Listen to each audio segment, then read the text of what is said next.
back to cars now. So the one I chose is a 1951 MG MGB. I'm going to stop myself right there because if it were to have been a 1951 MG MGB like it was sold on ClassicCars.com, I think this might have been a mistake in advertising because this car was only sold from 1962, so the year is wrong. And even if it was an MGTB from the 1940s, that still would not make sense. So if the year is right, the only way that it could be is that it is an MGTD. And this car was sold still by Morris Garages, or MG. And sorry for the little typo here, but instead of Oxford William, I meant Oxford, England. It was made in Oxford, England, and it was made by William Morris, hence the name. But I definitely recommend to look up more about this car because it was honestly really confusing and complicated and at the same time fascinating of how much of a headache it gave me because of how many times this car has gone through different ownerships. Now it's a Chinese company, it used to be English, and so many different people have owned it. It's pretty much like a pretty crazy history. So definitely go look it up.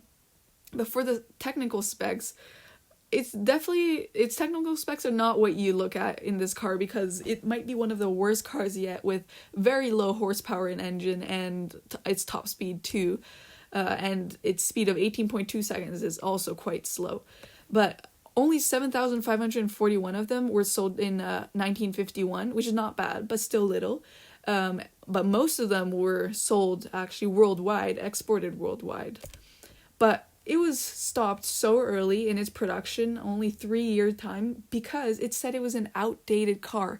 Even for the 1950s, this car right here looked old, which I understand. It looked a bit vintage, more like 1930s cars. But I think that's what I like the most, actually, the looks. It has a unique look to it that I really like. The bulkiness, the swerve, curves and edges everywhere. The convertible, it's its own type of car, and I really, really like that. And even the insides, it came in all sorts of different colors. It looks comfortable, but the only thing I'll say is that this picture right here made me feel a bit claustrophobic, but still, I can see myself driving in this, going on a nice little road trip by myself, and not worry about its top speed or technical specs, just for comfort. So I definitely think this car needed a second chance and should have been sold for longer.